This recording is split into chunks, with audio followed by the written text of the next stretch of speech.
soul of the bay, that's me. That's us, that's my team. Whoa. We gon' do it for the bay, though. Forever we faithful. Forever we faithful. Not again. Forever we faithful. Forever we faithful. Niner my gang, whoa, that back came real fast. I feel like Usain Bolt. These teams not like us, they not in the same boat. We beat all the big teams, we got all the big rings. That red and that gold, we ball never fold. Grind, stay in that mold, another ring is the goal. All we do is win, win, win, no matter what. It's a scary sight, a Niner jersey and a cut. Faithful to the bay, the Niner gang, yeah, we up, living plush. Soon as you look up, another touch. Damn, it ain't next year, it's our year. Now, crowd full of red, white, and gold, screaming loud. Let's get it in, let's get it in. Niner gang, another win. Let's get it in, let's get it in. Welcome everyone to a brand new episode of FF Pod Podcast. I'm Brandon Free, and joined by me as always is Dion Johnson from Niner Game Podcast. How you doing, man? Good, man. How you doing? Pretty good. Just getting ready for this next matchup against the Cardinals.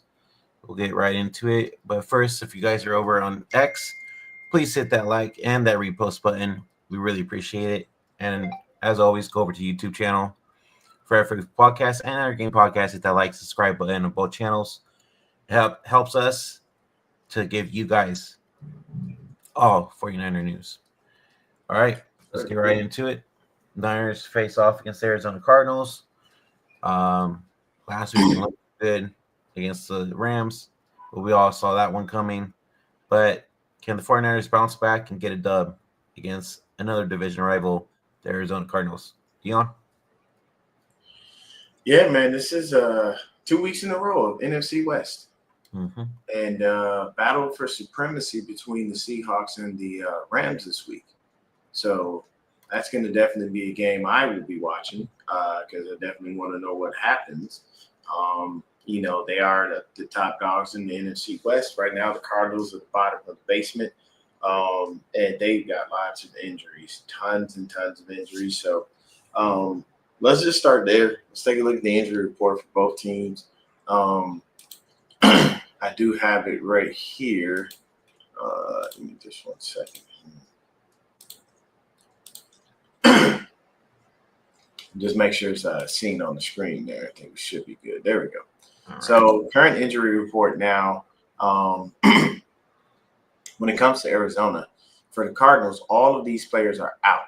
Marvin Harrison Jr., Will Johnson, Dadrion Taylor Demerson, Jonah Williams, Mac Wilson, Baron Browning, and Hayden Connor. So all of those dudes are out. Meanwhile, you've got a couple of dudes listed as questionable. We all know questionable typically just means you'll play. They have Will Hernandez, Bam Knight, Walter Nolan, BJ Ojolari, Darius Robinson, and Kelvin Beachum. So they all say it's questionable, but as you can see, rest. And then knee or groin, things like that. That just means that the team is saying, okay, we're good. We're just going to rest these guys so they don't have to do too much.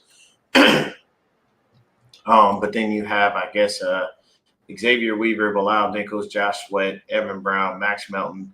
They're all pretty much there and they're ready to go. So having Max Melton and Josh Sweat back is a good thing for them. Then for the 49ers, we had Alfred Collins, Ricky Pearsall, D. Winters, Mac Jones, Christian McCaffrey, Trent Williams, Brock Purdy. They're all giving the green light. So all of these people are good. Having Alfred Collins there is going to be fantastic. What's up, Media? What's up? Yeah, and then, what I'm saying, having everybody else back is good. I think the only person they really listed on the injury report was Amador. So with that being said, that's fantastic that, we don't have a ton of people sitting there injured. And yes, there we go. Our resident student is in the building. Media, what's happening, bro? How you doing, man? Good. Sorry, I'm just connecting my stuff real quick. You're good, brother. Yeah. Just for a better glance at the injury report, just to see that this is the first time that this has ever happened this season, is the Cardinals have more injuries than the Niners do. Yeah, that's definitely rare. That is a rarity. That is a first. They don't do that much. But I mean, hey, we're doing all right, man. We just need to be able to actually get all these dudes. Oh shit! It's the wrong one. You flipped your boy. He's like, yeah, we ain't hearing none of that no more. Get him out of here. I love it. You gotta love it. Wow. Oh, dude, that's hilarious. Okay, so we just got word Brock Purdy is officially starting tomorrow. Mhm. Yep. How are we feeling about it, fellas? Media, we'll go with you first. Yeah, all due to respect, like it was great to see Mac Jones, really be able to do what he did. But at the end of the day, Purdy, man, the fact that he has the ability to extend plays and move is what I like, really about Brock Purdy. And obviously with his contact, I'm like, you don't want him on the bench. Like that's just a bad look for the team if you were to just bench him. Especially the first year into his extension. So I'm just glad, he's back.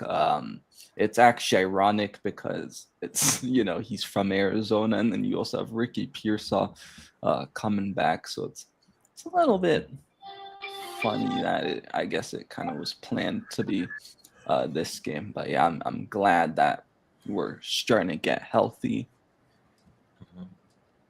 Yeah, Dion?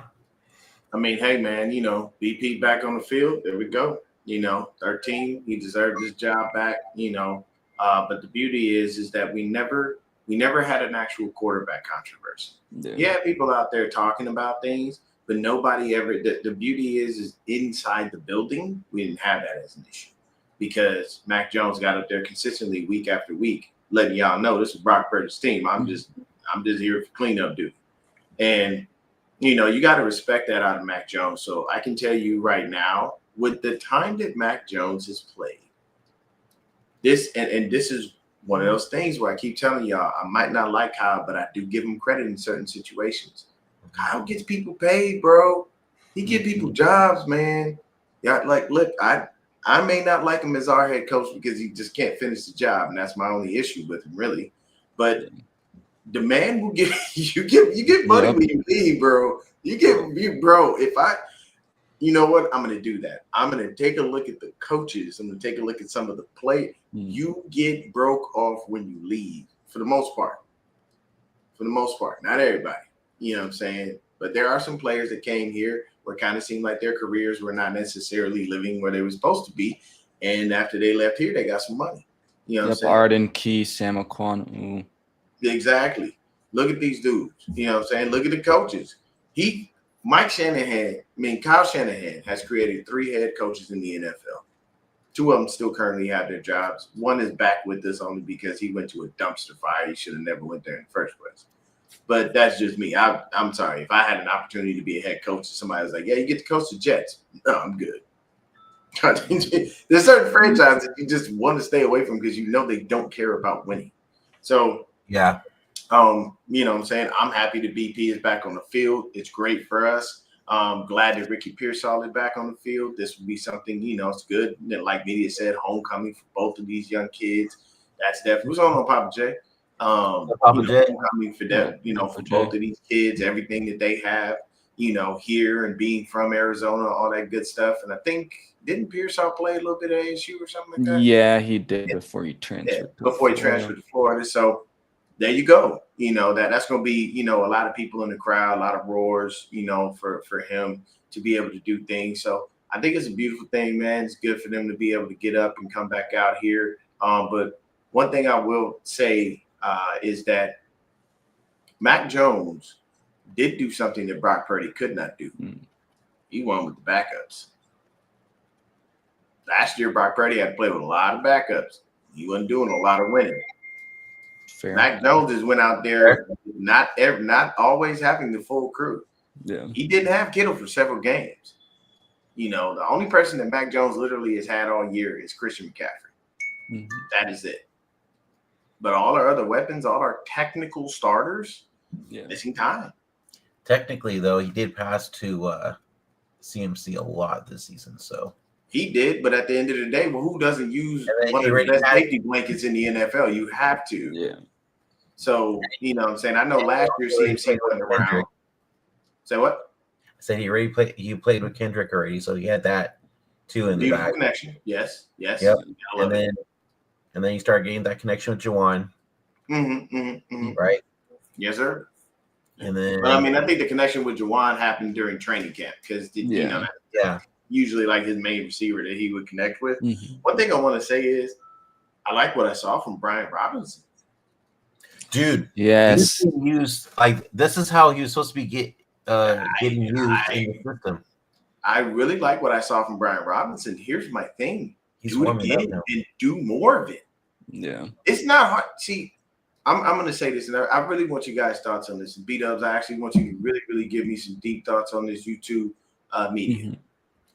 Why on God's green earth do the 49ers listen to Christian McCaffrey and Christian McCaffrey don't listen to the Niners? How does that young man have that much pull where he runs when he's going to come out or not? You guys are the coaches. You're the organization. Your job is to protect every player from themselves. And I get it. You know what I'm saying? You want to get back on the field. You don't want to lose your job, stuff like that. Christian, you ain't in danger of losing your job to Brian Robinson. You know that. No. Hell, Kyle openly stated he's here to back him up. He's here so we can give him a rest. Give him a rest. Split the carries right. Kyle, stick to the game plan. When you burn the ball more than 30 times, you win. And you win a lot. Well. Look who's in the building. The fairy himself. But I'm curious to see what you think on that, media, because to me, I feel like the coaches need to take the reins and say, hey, look, you're gonna get 20 carries, he's gonna get 10, and we're gonna go win this game. Like, what do you think about that? Because I'm confused on why they just keep bending the Christian McCaffrey's will. And it's nothing against him. Of course, we all know he's a fantastic back, probably the best two-way back playing the game right now. Outside of Jonathan Taylor, but I just don't understand it. Yeah, I don't know if I have a great answer for that, honestly, but it is, just weird that a lot of times, especially when it's a star player, it's like, oh, you have to have them out there. But I think if you're showing that this other guy that you have is also successful, you should be playing him more and telling the players like, hey, this is what the game plan is. I mean, it's different if it's like, all right, the game plan was like, Christian McCaffrey's going to get 20, and then let's say the Niners are running it 40 times, then Brian Robinson runs it 20, but it's like not working. Then I'm like, okay, yeah, you want CMC more. But the fact that it's working right now with Brian Robinson, you got to protect CMC from himself, and especially coming off that injury, last year, right? If this team has, playoff aspirations, you want to have CMC healthy enough, to where you can use him in the playoffs and he's not, getting tired in the playoffs. Because we've seen this with a guy like Nick Bosa, every year when it's playoff time, it's like, after he dominates the regular season, it's like it's not doing too well. Because I don't know if it still exists, but for a while, I believe there was like some stat that he wasn't even getting a sack like in the playoffs. And so, I think you definitely need to protect CMC from himself. It's not like you're disrespecting him at all. It's just you got to give guys a little bit of time, plays off. That's what I love about Andy Reid, because I don't really watch the Chiefs other than when we play them. But it's like even a nobody name that I've never heard of, like their third string tight end, I'll see out on the field and he gets a target or something. And it's like, even though he's doing something small, it's still impactful, like for the Chiefs. And that's what the Niners need to do. Yep. So I think Kyle's figuring it out now with these two to where it's working. It's been working for the past, couple weeks now, I would have to say. And I think we're going to see a lot more of Brian for the rest of the season. And Tony says, yeah, for sure, B-Rob has like 7 yards per carry. Give him the damn ball, which is true. Yeah. He's gaining them yards, bro, and it's Mhm. working. So if they could just continue to split the carries throughout the games every week for the rest of the season, something magical is gonna fucking happen, man. We're gonna start scoring some motherfucking points. You know what I'm saying? There you go. And nobody's gonna expect it. Everybody's gonna expect CMC all the freaking time, right? Yeah. Mhm. Then we can just kind of surprise them, put B Rob in there, boom, 7 yards right there. Yeah. You know? And that's the thing. It's mixing it up so Yes. that people can't get used to the same dude. If you know CMC is coming, you kind of know what to look for. Exactly. If you continually are mixing it up, you don't know. If I run a 2 tight end set with Jake Tonjes and George Kittle, you now know that Tonjes is viable threat in the pass game. You don't know who I'm throwing to. You may think it's 85. It's not. Might be 88. You know what I'm saying? So it's like these are the points where I get frustrated with Kyle, because for all of the creative genius tag that he gets, there's so many things that he doesn't do with all of the weapons that he has at his disposal, and it confuses me. I'm like, bro, you supposed to be an offensive guru, man. You got too many weapons. Use them.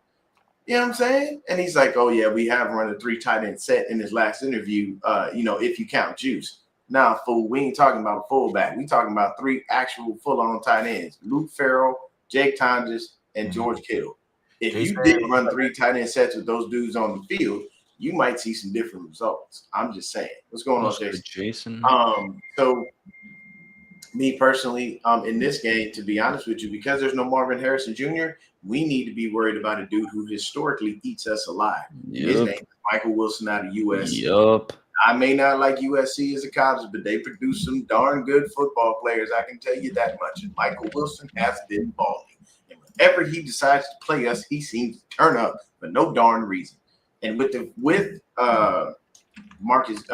Marvin Harrison Jr. out, they're going to target him more. So we're going to have to deal with Wilson. We're going to have to deal with Trey McBride, and we're probably going to have to deal with DeMercado. Now, the issue with DeMercado is that boy got speed. I need you to stop with the UCLA slander in the chat. Oh, I have some slander from yesterday, bro. I will have, but I'm not going to get. I'm not even going to get to it. I'm not even going to get to it. So we may suck at football. We are balling in basketball. You all lost yesterday, by the way. You all lost yesterday, by the way. Here we go. Yeah. You got your little. I need to give my dad a call too, because he's a UCLA fan. So. You know. Speaking of Michael Wilson, UCLA fan. Yeah. Why have you never told me this? I don't know. I guess I just media. If I ever meet you and your family, I have to give your dad a big hug, and I have to tell him that his son failed him.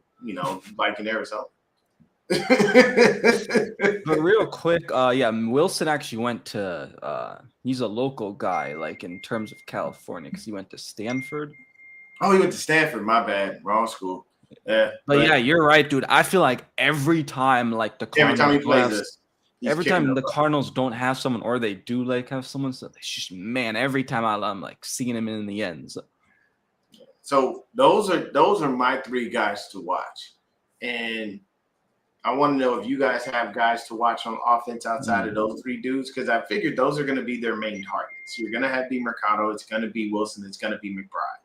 Yeah. We do have an issue with covering tight ends right now because Fred isn't in the game, so that's going to suck. Because deep under covering anybody right now has been garbage, and Tatum Bethune has to handle the mic duty, so he can't do it. So what do y'all think? I don't even know who their other weapons are. So, Greg Dortch is a little shifty, right? Dortch is a little bit shifty. He is. So right now, just looking at it, because I always keep their stats and stuff up. Let's see who it is. Yeah, DeMercado is going to be the de facto running back. When it comes to receiving, Trey McBride, Michael Wilson. Oh, snap. I forgot they had Zay Jones. Okay. I think he's hurt. He's IR. Zay Jones is out. Then you got Greg Dortch. That's literally it, bro. Right now, looking at their stats, there are no other receivers, man. So with Harrison Jr. out, with Zay Jones out, they're going to have to rely on the people that I stated. There's no one else. Unless we just get randomly beat by some nobody, which unfortunately that happens to us every now and then. Let's hope it doesn't. I'm just worried about this D line going. Yeah, this D-line got fucking mollywop last week. Yes, I know you saw but Bryce still. Huff, bro, like getting double teamed, and it was like, yeah. Put that comment up. There are times where I will be a homer, but this is a full-on fact. We are going to get beat down so bad they may just take the broadcast off national television. Why on God's green earth? Who in the schedule thought it was good to put the UCLA Bruins up against the Ohio State Buckeyes? Why would you do this to my team? Whoever made this and put this on the schedule needs to be slapped. Aren't you all in the Big Ten now, though? Unfortunately, but I don't want to play Ohio State. For what? It's that unfortunate. We get beat enough. I don't need to get destroyed. I can take a 10-point loss or something like that. I don't want a 40-point loss hanged on my head. It's gonna be ugly. Ohio State is gonna murder us in cold blood on national television without question and without hesitation. So it is what it is. But back to the game, y'all. Yeah, I just had to, put out because if we beat them by some freaking nature chance, that would be the biggest upset in football, period. NFL, NCAA, high school, Pop Warner, UCLA beating Ohio State. If that happens, that would be the biggest upset ever. Dang, Tommy, you hate on everybody. How you don't like the Buckeyes, man? I may not like them, but you gotta respect them. They do some things, man. Oh yes, sir. Big Ohio State fan. I will be there, Jason. Yes, sir.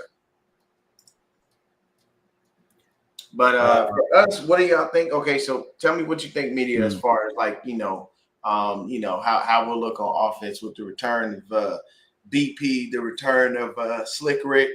Oh no, it's all good, Callie. It's all love, and I had to just be honest, so it's all love, man.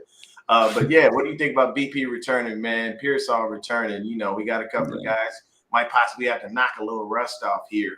Because they haven't played in a while. Mm-hmm. I know with Brock, we just have to put him out there and he just has to continue to go. But would you like to see some rotation in with Pearsall, working them in here and there, or keeping them on that field and making him knock that rust off? Yeah, I think with first Brock Purdy, just try to obviously it depends on the game plan because you don't want to force it, but just try to get some maybe screen plays, quick passes. Complete just to knock off the rust a little bit and throw some of that to Ricky Pearsall as well. Maybe do a little bit of an end around or something that we haven't seen in a while. with Ricky, for example. I would rotate in Ricky a little bit, and I don't know if I guess it would be a snap count, just because again it's been 5-6 weeks. Since he's played, and obviously receiver is, it takes some time to get the rust off just because you got to, make sure you still have that connection, which I'm sure he does with Brock. But yeah, I'm going to say just kind of rotate him a little bit just because, again, it's been 5-6 weeks. I think if this was 2-3 weeks, I'd be like, okay, maybe you don't need to have a really snap count. But yeah, just because it's been a while. Yeah. I think just. Sorry, bro. I didn't know Jason was trying to cook you. I thought that was going to be Tommy who would say something like that. It just threw me off. Tommy did, though, at the top about my injury. Yeah, man. He said we got you with Slick Rick off the edge. All right, I'll play this real quick. This is Kyle talking about Ricky coming back. Mm-hmm. Jason, this is why I have to have a background. Ricky Pearsall also back this week. At the same time, he went out that game. The last game was that Jacksonville game. What does he bring back to the offense? Well, I mean, Ricky, the way Ricky was playing before he got hurt, he was playing like a true number one receiver in this league, really playing like the guy that we wanted to draft. He had an unbelievable offseason, unbelievable start to this season. I think the hardest thing with losing Ricky was he was really the only receiver, too, that we got an offseason with. He was the only one who we had throughout training camp, with JJ not doing training camp and then JJ getting hurt after. And when Ricky went down, it was really tough because we were having guys with KB, Sky, even D-Rob being out that month, guys that really hadn't been practicing with us for a while. So That was a huge challenge for us, especially with Mac coming in. That's what was one of the other things that was so impressive with Mac. But all these guys getting so much better while Ricky's been out, and then be able to bring back Ricky, who, even though it's his only second year, he's quickly become our veteran, who's had the most reps with us and stuff. So huge to get him back for the talent, the guy, and excited he's coming back with Brock too. Yeah.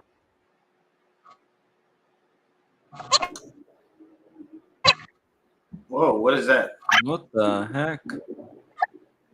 I think your mic is messing up, bro. I don't know what that was. Sounds like a bird. You gotta unmute yourself. Hello? There we go. Yeah, I don't know. It was weird. You sound like out in the My shit be messing up sometimes. I don't even know why. Anyways. So from that, here's the thing. Said it before, I'll say it again. Coaches have to say certain things. But I'm going to call BS on Kyle. Okay? Ricky was not playing like no true number one receiver. Let's slow down. Jason. Like, I can't. This is going. But this is why I need to have a background, Jason, because of you. Yes, always. But to me, honestly, like, look, I like that he has faith in Pearsall. I like that he has confidence in his young receiver and whatnot. But I wouldn't give him the moniker of playing like a first round pick because it did not happen. Okay, there's a difference when you play like a first round pick. You show it, we see it, but we don't. No, that does not work. I'm sorry. Here's the thing: if he's playing like a first round pick, first round picks have very low standards, and the bar has dropped from up here to way down here. And it's nothing against Ricky Pearsall, but there hasn't been enough on film for us to say that he's good. Yeah. Right now, he literally is just an unknown. We ain't seen enough. Mm-hmm. So once again, while I understand why head coaches will champion their players, this was a bit of a stretch, a little bit of a reach. What you think, media? I mean, it's just Kyle being Kyle and, basically rah-rahing behind this guy. And I mean, it's whatever. I was going to ask you guys too, a lot of people are like, oh, Ricky Pearsall's injury prone. Do you put that tag on him or no? No. Last year he was shot. Today. Yeah, exactly. This year he had a simple knee injury. It is what it is, bro. Well, the crazy thing is ever since he's been with us, he's been missing games. When he was in college, he wasn't missing nothing. Yeah. So you can't say he's injury prone. But like Brandon said, I can't count last year because obviously it was something. Yeah, I'm not counting last year as that. You know what I'm saying? This year, I mean, I'll say this. If Ricky comes back for like 1 or 2 games and goes back on the IR, he's going to start leaning toward that. You know what I mean? Like if that knee really continually bothers him, then it pisses me off because it means we drafted another first round pick with a degenerative knee issue that we probably knew about and just neglected, i.e. Javon Kinlaw. So it's not a good look if he winds up going back on IR, but for right now, everything should be cool. No. It's fair. Yeah. Okay, guys. So who needs to be the standout star going into tomorrow's game? And how is this Niner team bounce back and get a W against the Cardinals? Go ahead, take a media. I'm gonna go with Alfred Collins, man.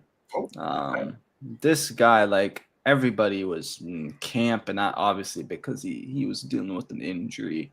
I don't know if it was from college still, but whatnot. Like, anyways, he missed some camp, right? And it's like everybody was like, "Oh, he's not looking good, man." Every week he just looks better and better to me.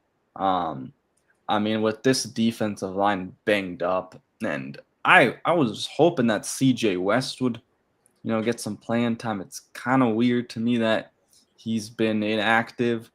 But yeah, man, I just think Alfred Collins, like, he's just, if he can do what he did versus the Rams the first time, punch that ball out, force a turnover, I mean, that's going to be great. But yeah, I've just been impressed with Alfred Collins, I feel like, every week. Okay. Yeah. For me, honestly, the offense has to be firing on all cylinders. Yeah.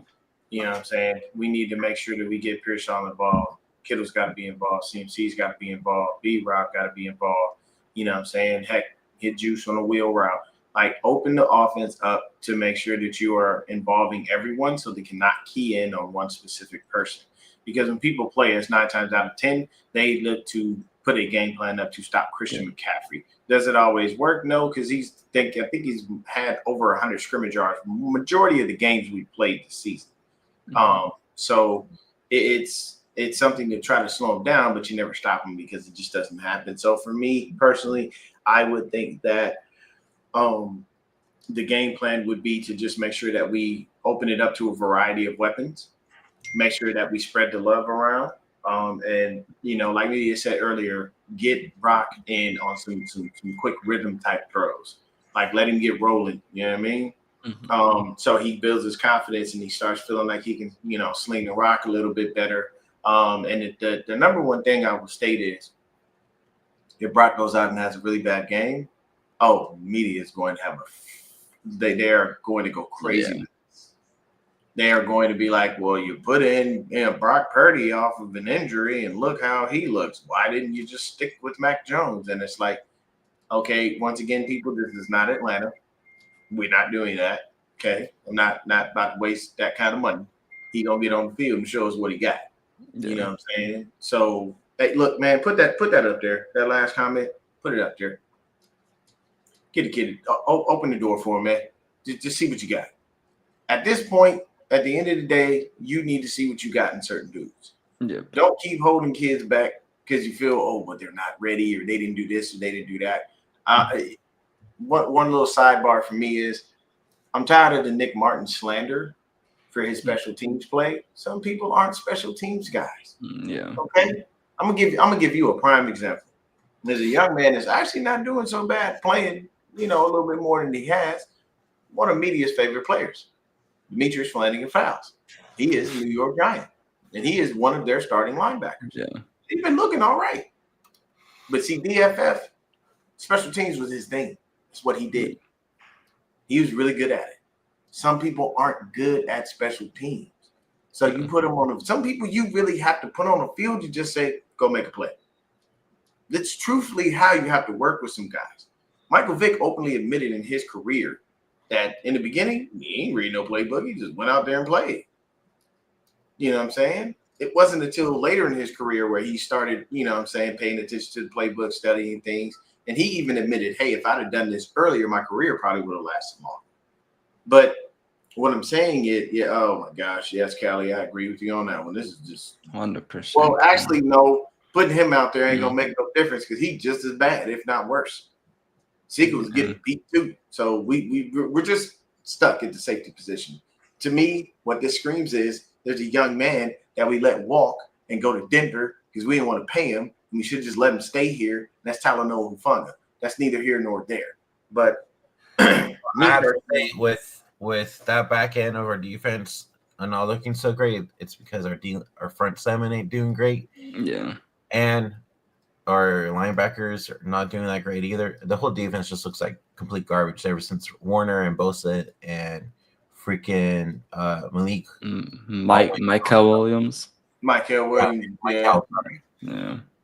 Now, I agree with you that the defense has been looking like dog water, but at the end of the day, I'm just saying Huff would be a big help right now.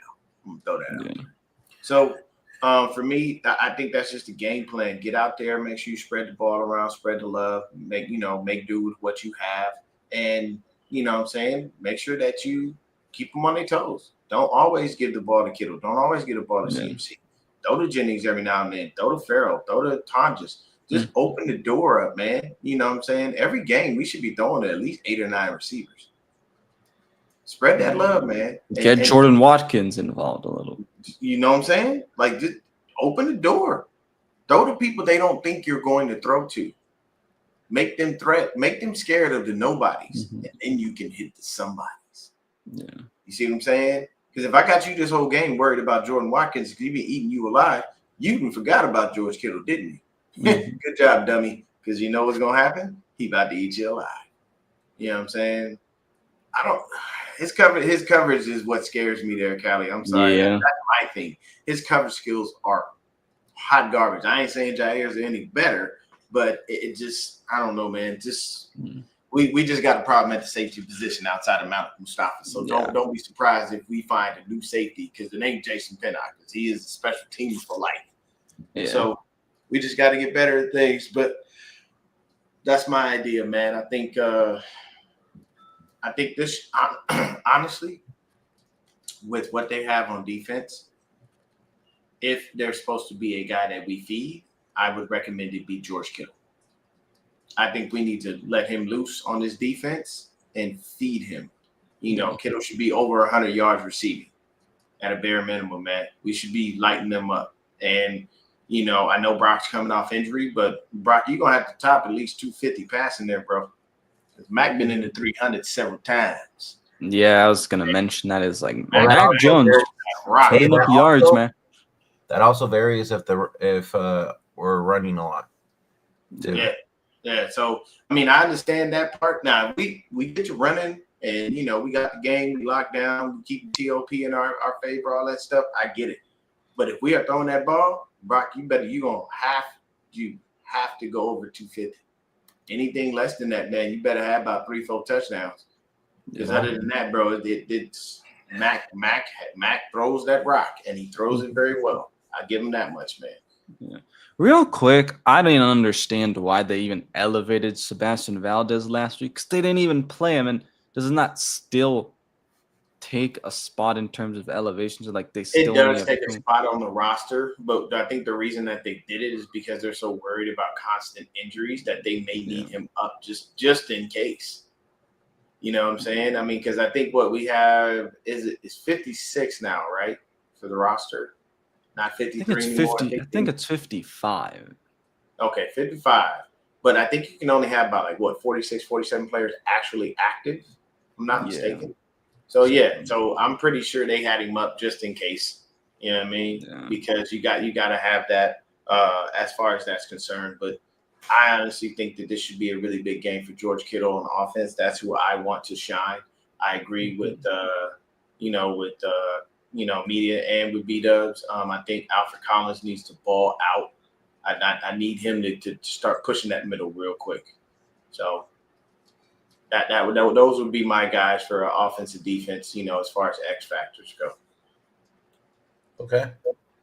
Media, your X factors are, you said Collins, right? Yep. And then offensively, I'm going to go with our guy that's back, Ricky Pearsall. Okay. Homecoming, I think he'll have a big game. Yeah. There you go. I'm going to go, I think we all agree, Alfred Collins on defense. Offense, I'm going to go with another homecoming, Brock Purdy. Okay. I think he goes out there and he balls out, bro. And everybody's going to put the quarterback controversy bullshit to bed after he balls out. There you go. And don't you have something to talk about here with your partnership with Fanatics? Yes. So thank you, Dion. We are partnered with Fanatics. So if you go ahead and let me bring up the link real quick. Go to this link right here, fanaticscreators.com/my page /Forever Faithful Pod. I have a storefront on that page, and you guys could shop all NFL gear, NBA gear, WWE gear, whatever, and get like a little discount. And you don't have to go through the whole Fanatics shop to, try to find what you're looking for. I got everything right there. And you guys check that out, please. Support it and share it. Really appreciate it. Also hit that subscribe button once again on all channels. Forever Faithful Podcast, Niner Game Podcast, 49er Media. And I think that's gonna. Anything else you guys want to mention before we head out of here? We just got to stay strong. We got to stay tough. And I'm going to say this again, and I'm going to keep saying it until it happens, because I'm trying to help your franchise out. Cardinals fans, show up, man. Show up. Stop letting the opposing team take over your stadium, bro. It's getting pathetic. It's getting pathetic. And I know that we both wear red, but I can tell you right now, everybody knows a Niner versus a Cardinal. Ain't no mistake in that much. We have the better red. Yeah. I will say this. If you're a Cardinal fan, wear your black jerseys. You know what I'm saying? Pump yourself up. Feel good. Go out and support your team. Because we keep taking over. Opposing teams keep taking over your stadium. You guys definitely are never going to show up. I'm sorry. But I do want to talk about something real quick. What do you guys think is going to happen with Kyler Murray? I think he's going to get cut. I think they're going to release him. Yeah. I think if I'm not mistaken, I think they've already given him all his guaranteed money. So what do y'all think about that, man? Because Jacoby seems to be the guy right now. I think he might get cut too, to be honest. Kyler isn't it, bro. He isn't it for that team. It's not looking good for sure. Yeah, I'm trying to pull his contract up. I think he gets cut and then goes to the A's. Oh yeah, everybody has been saying he's gonna play baseball here. He might. Now, oh my God, bro, I gotta share the screen. This is insanity. You guys are gonna laugh, bro. I didn't know it was costing him this much money. This is insane. Oh gosh, bro, his cap hit this year.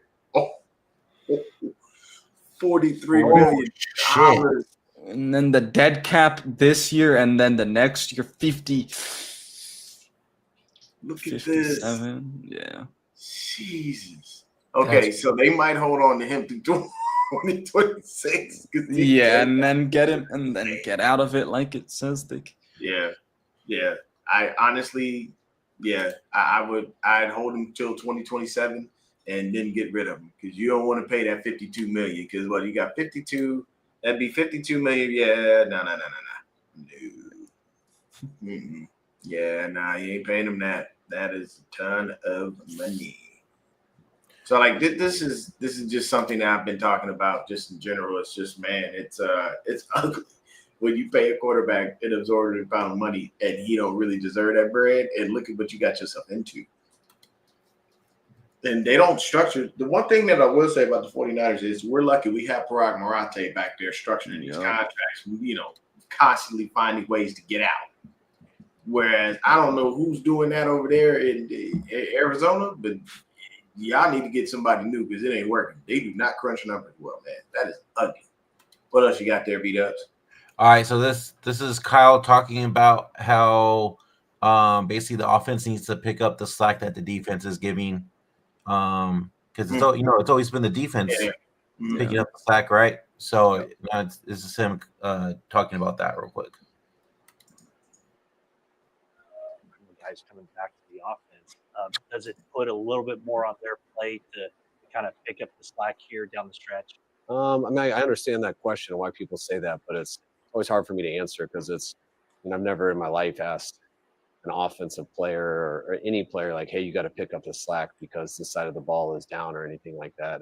I understand it because we have a lot more guys in offense who have done it before, and where there's a lot more guys who haven't on defense. But our expectations every single week is to do the best you possibly can and nothing else. So for me to say that you need more in that would kind of contradict how I look at them every other day. So not something I talk about, but I understand the question, and we got to play at a high level, and I think we're capable of doing that. Talking about guys coming back to the offense, does it put a little bit more on their?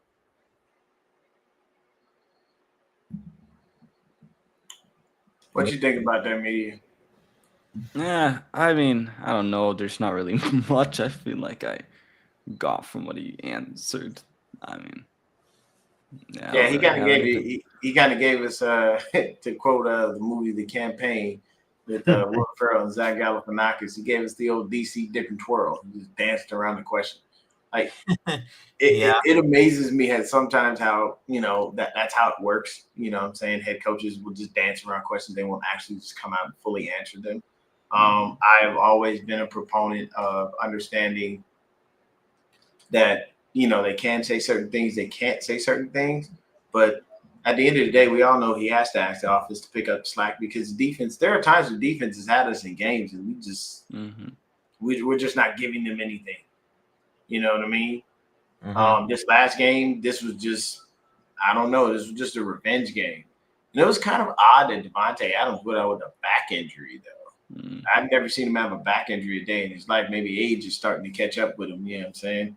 He's never really taken a lot of his, but I think that one year in Vegas, he was getting murdered out there. So it's a little bit different. But, yeah, I don't have much from that. I just think it's kind of obvious the offense does need to pick up slack. They do have to fire on all cylinders and be a little bit better, but kind of is what it is.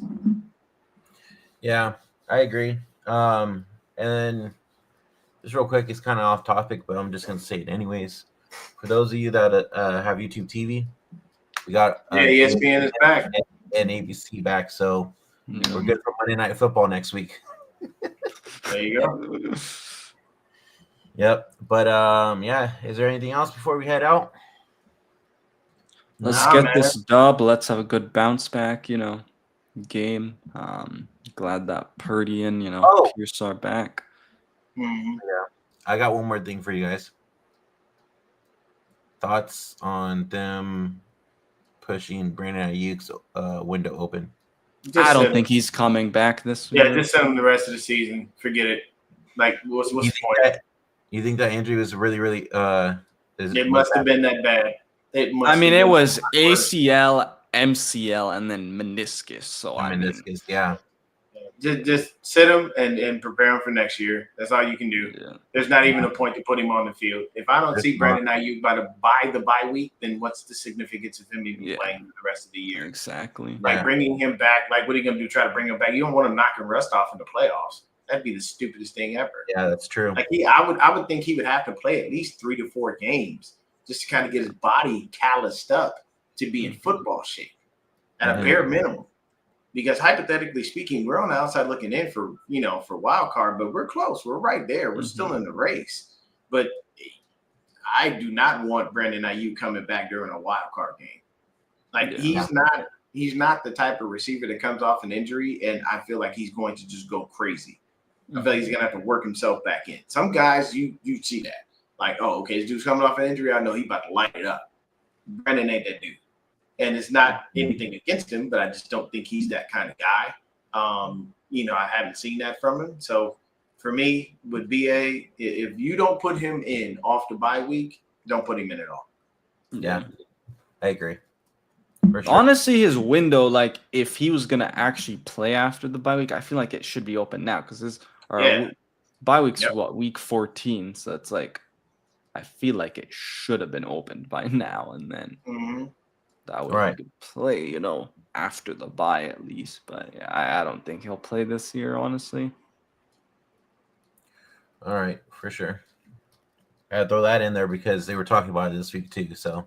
Yeah, man. It's just been a frustrating year for us with injuries and with certain things. It's like we know we're not gonna have Nick. We know we're not gonna have Fred. You know what I'm saying? And oddly enough, with Nick, we know we're not gonna have Nick until probably mid-training camp next year. Right. He heals up pretty quick, but I think this was another ACL, wasn't it? Yeah. Yep. Yeah, so that we all know that injury takes a while, but luckily Nick is a workout warrior and he heals up pretty quick.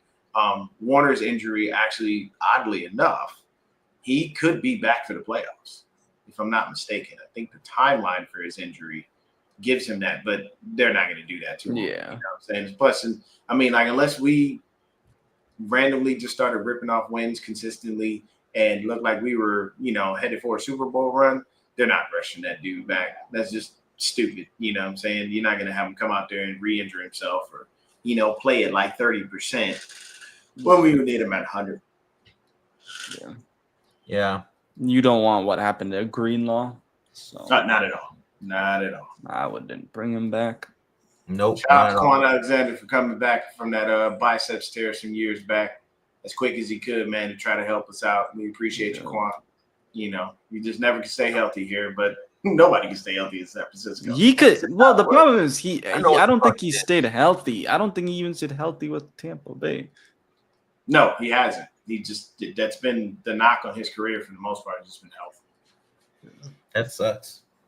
Anyways, all right.